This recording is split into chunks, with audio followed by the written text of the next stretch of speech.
Earlier today, Kia showed us a promotional video in which the Syros hurtles towards our planet and smashes into the ground inside of an asteroid. Now you might think that it's because this thing looks like an alien, and I don't blame you for that, but there's also something alien about the placement of this car. I never looked at the Kia Seltos and the Kia Sonet and thought that there was something as a missing link in between them, or if there was a blank space to be filled in, but apparently there was. But it's not just about what's alien with this car, it's also about how much is new here. From the design, to the way it looks, to the way it feels, to the way it drives, the suspension setup, the infotainment, the features, the software, and everything else in between. I'm not quite sure if I can explain to you what exactly the Syros is just yet, but hopefully by the end of this video, we'll answer the all-important question. The Kia Syros, what the heck is it? Let's begin with what will be the biggest point of contention with this car, and that's how it looks. Obviously, there is a design inspiration from the Kia EV9 here with regard to how the headlights have been placed. And forget about the traditional connected LED headlights or connected headlights in general that you're seeing as a very commonplace integration these days. These are the most disconnected set of headlights that you'll ever see. What they have done here is include the DRL towards the side. The top two are the LED low beams and LED high beam at the bottom. In the middle, you'll spot this little piano black finish that kind of makes the front end look like a stormtrooper's helmet. Stop that ship! Blast them! Let me know if you agreed, but definitely polarizing would be putting it lightly. But if you think the front end is polarizing, the side profile takes things to a whole new level. Now at the side profile, I don't know if this is my own imagination or something, but when I look at the mirrors and how they're blending in with the door design, it looks like the car's side profile is wearing sunglasses. Besides that, you have a very quirky set of 17-inch alloy wheels, and even if you move to the lower variants where you get 16s or 15s, the quirky or unusual wheel design theme continues there too. And like you've seen with a lot of vehicles, you do have these flip-out type door handles. Now they say that this is in the interest of aerodynamics. It's more of a gimmick than anything else. Honestly, the operations also just make it unnecessarily a two-step operation. It's not like when you unlock the car that it pops it out, so it becomes a little easier to use. So it's a little bit form over function over there, but not the biggest crime, is it? And at the rear, the quirky design theme continues. Honestly, it doesn't feel like there's any two angles of this car that feel like they belong to the same car. The front, the side, the rear all feel like they belong to three cars that are completely different. And at the rear, you'll also find that this is probably where people do a lot of parallels with the WagonR. I don't blame you for doing that, but definitely a very distinctive bit of design. You have the LED tail lights up top, you have the high model stop light over there, the reverse lights, indicators and a reflector is something that you'll spot at the bottom. It feels like it's growing another set of tail lights in that sense. Now, since we are at the rear, let's take a look at the boot space. So, giving a boot space number here seems a little bit arbitrary because of how much of flexibility you have with the front rear seats and how much it can move about. But right now, it's set with the rear seat pulled all the way back, the backrest set to a reclined angle, not all the way down, but not upright either. And even with that being put in place, you have enough space to fit in 3 to 4 cabin-sized trolley bags, a couple of soft bags along with that. And of course, if you want to fit in larger suitcases, a medium-sized suitcase, something like that, you have the flexibility to move about the front seats and just get that little bit of space opened up. Of course, you do have 60-40 splitting backrest, but it's not going to be flowing completely seamless with the boot floor. But definitely a very practical cabin, even if you have the rear seat pulled all the way back. And a bonus because of this kind of flexibility that they've tried to bring in, you get the world's cutest parcel tray. Spooky.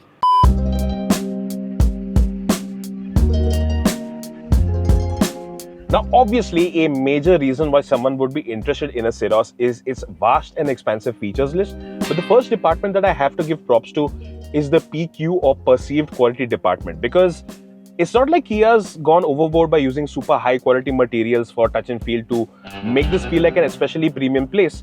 But the kind of plastics that they've used, the smooth finishes over here, the little touches like the soft touch material on the door armrest, for example, it does come together to make this a great place to be in. And it is as good as a Kia Sonet, if not better. And definitely, it's complemented well by this very quirky, very different sort of design that you get on the cabin itself, which makes it a refreshing place to be seated in, especially after driving so many cars in the past few months. This is definitely something that's new and quite interesting as an experience. In the seating position, right now you can see I'm 6'5", seated at my particular position, and I still have headroom to spare.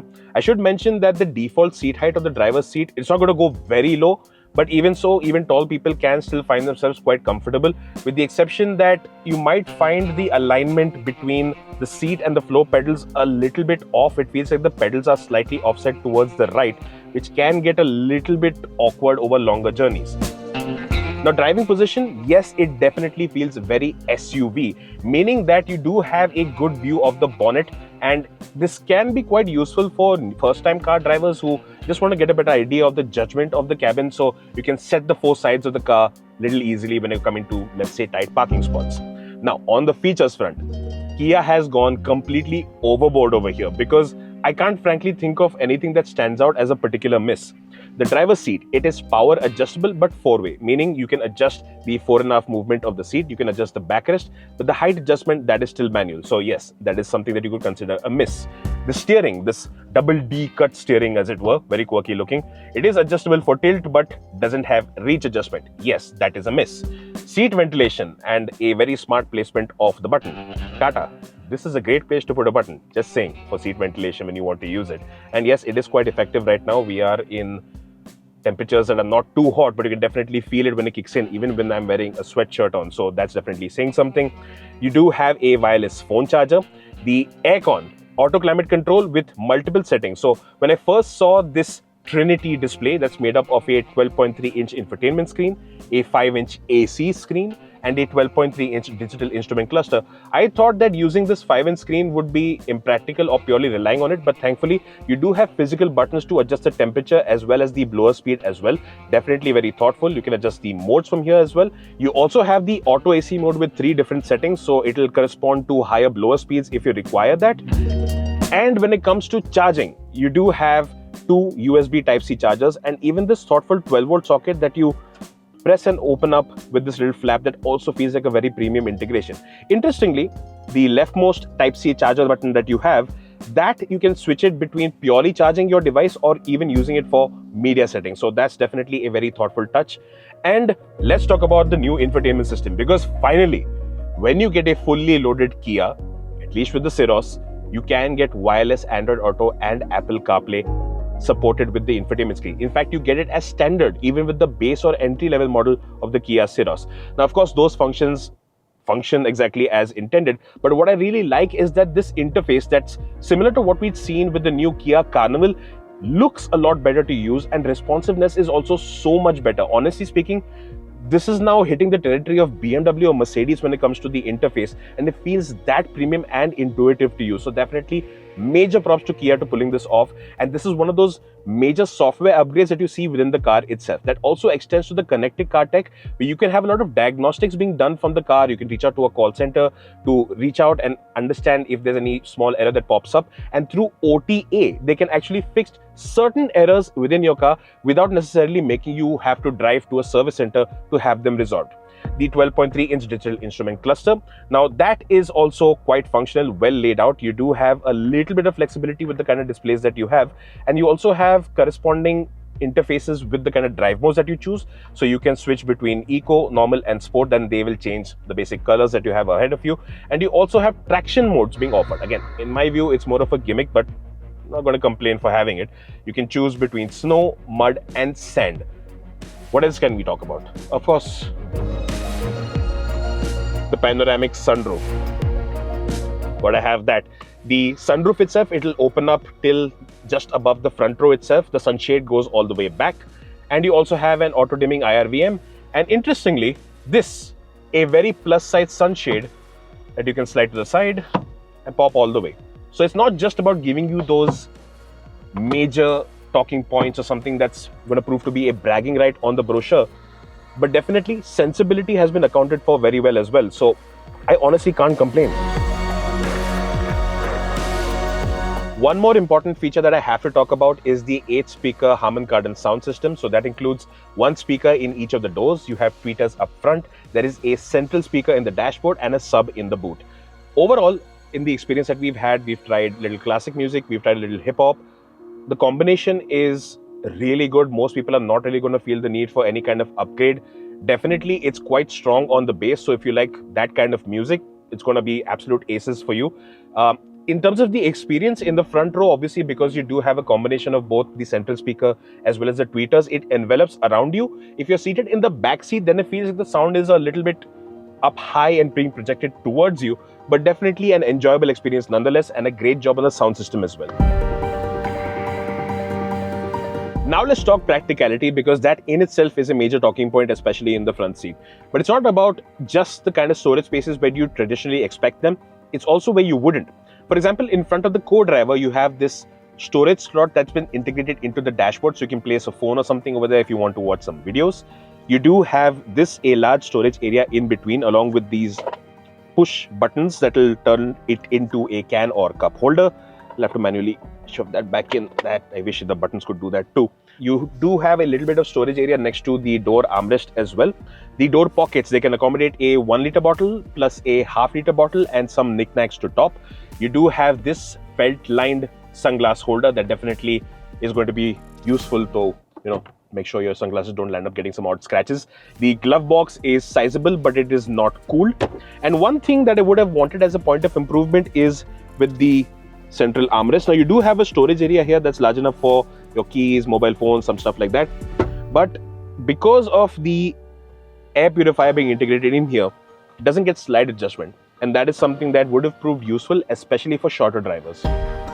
And did I mention, you get one touch up-down operation for all 4 power windows, and that can be operated from the key as well. Really cool. Now I'm going to talk about the rear seat experience and everything that you're going to experience in it. But I have to start off with what the ride quality is like, because this is one point that's an improvement in some regards, but it's also a little bit confusing in others. I should explain. The Kia Sonet, all of us know that generally the suspension setup on that car is slightly stiff, slightly sporty. And while that does make for good driving engagement, it can prove to be a little harsh over expansion joints or speed breakers. And Kia has acknowledged this, and for that made changes and improvements when it comes to the Syros. Meaning their focus has been on delivering a ride that's a little bit more soft, a little bit more absorbent, and a little bit more comfortable as well. Have they done that? Yes. But at the same time, it feels like this ride quality package, it's a little bit confused whether you're sitting in the front seat or the rear. So for example, we've been driving in and around the roads of Delhi. Right now we're on the Delhi-Mumbai expressway. This is as good as any expressway really gets. It's a tar road at that, so it's not like your typical bouncy surface either. But even then, when you're driving at, let's say, 85-100 kilometers per hour, what speed are we doing right now? 90. You can feel like a little bit of vertical movement constantly coming in, even over those minor undulations. So it's feeling a little bit too soft, a little bit too bouncy in that regard, and this is with 3 people on board. So it's picking up minor changes and still feeling like it's just needs to settle down a little bit. It's not so much side to side tossing, but more vertical. And when you're driving at low speeds, at that time it feels like it's a little bit on the firmer side. So when you go over speed breakers, especially those tabletop type speed breakers that you get in Pune, it feels like it's a little firm over there. You can feel like the bumps coming into the suspension. You don't hear it as much, but it feels a little bit firm on that front. So is it more comfortable? Is it more well-rounded than something like a Sonet? Yes. But it still feels a little bit confused, and there is room for improvement on this front. Now, when it comes to NVH though, that is one place where there's a tangible difference and an improvement over the Sonet. So noise insulation is much better even in this. Right now we're driving in the diesel automatic, and the diesel's engine noise is muted better. You're not picking up as much of wind noise. Once you get to 85-100 kilometers per hour, there's a little bit of wind noise that comes into the rear seat, and you'll also find that there could be better insulation from the wheel wells, especially at the rear. But overall, the NVH package is a stark and notable improvement compared to what you'd experience in a Sonet. But the big highlight of this car, of course, has to be the kind of space, practicality, and amenities you're getting, specifically with their focus on the back seat, because that is ultimately going to be the USP of this car, specifically when it comes to sub 4 meter SUVs. Now, to give you an idea of the space, I'm not sure if the lens is quite showing it. I am 6'5". I am seated behind a driver who is 5'11", and I still have 5'11". That is what Arun Shenoy is, and I have about this much knee room left. I'm 6'5" behind a 6-footer and I still have space to spare. And this is with the seat set all the way back because, of course, a major highlight over here is the fact that the Syros gives you a lot of flexibility when it comes to the rear seats. So the rear seat base can be slid ahead and back. It is split 60-40, so there's a larger section over here that will slide, there's a smaller section over here that will slide, and the backrest itself is also adjustable with regard to the kind of angle you have. Now right now I've set it up to the position where I would find it the most comfortable, where I'm not too far leaned back such that looking at the road becomes a little bit nauseating for me, but it's also not so upright that I'm trying to, accommodate more luggage necessarily. So right now with this seating position, I still have a little bit of headroom to spare. In fact, I'm one haircut away from finding the headroom really, really good. And this is not just impressive from the context of sub-4 meter SUVs, even in SUVs that are a segment above this, the 4.3s, where the Seltos and Grand Vitara sit, it's not this common to get this kind of headroom over there. And if I were to drop the headrest further back, it's crazy relaxed. To top it off, you have further amenities like sunshades at the rear to give you a little bit more privacy, a little sun protection as well.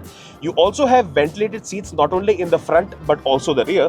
One point of difference though is that the front ventilated seats, they apply to the seat base as well as the backrest. But here at the rear seat, it's only specific to the base alone, but still a nice thing to have. Now when it comes to the seat support itself, there's one important point that I have to bring up here, that the seat back itself is very accommodating even for larger frames. And this is something I can't say even for the Kia Carens. Yes, the seat base could have been a little bit longer, so you would get better under-thigh support for somebody who's around 6 foot tall or taller than that. But overall seat support is definitely something impressive. And I'm curious to see that once the Syros turns EV, how will this backseat experience change? Further on the practicality and amenities, you do have a door pocket that will easily accommodate a 1-liter bottle of water. The door pockets themselves have enough space within them to store both your wallet as well as a phone if you require it. Yes, you do get rear AC vents along with 2 USB Type-C chargers as well as a little slot to place any device that you'd be charging. And interestingly, you also have an air purifier with an AQI display with adjustable mode, so you can set it on auto or even adjust the blower speed, if that's something you felt the need for. For the most part of today, I have been chauffeured around by Arun because a major focus point for Kia, of course, is going to be the back seat. So Arun, why don't you tell us what the drive experience is like? First, let's talk engine options. So we've got two staples from the Kia family. We've got the 1-liter turbo petrol and the 1.5-liter diesel. The 1-liter turbo petrol makes 110 odd horsepower, it makes 172 Newton meters of torque. You get a 6-speed manual, which is new, there's no IMT here, and you get a 7-speed DCT. With the diesel, you've got the same tune as the Seltos, which means it makes 115 PS of power, 250 Nm of torque, 6-speed manual, 6-speed automatic on offer there.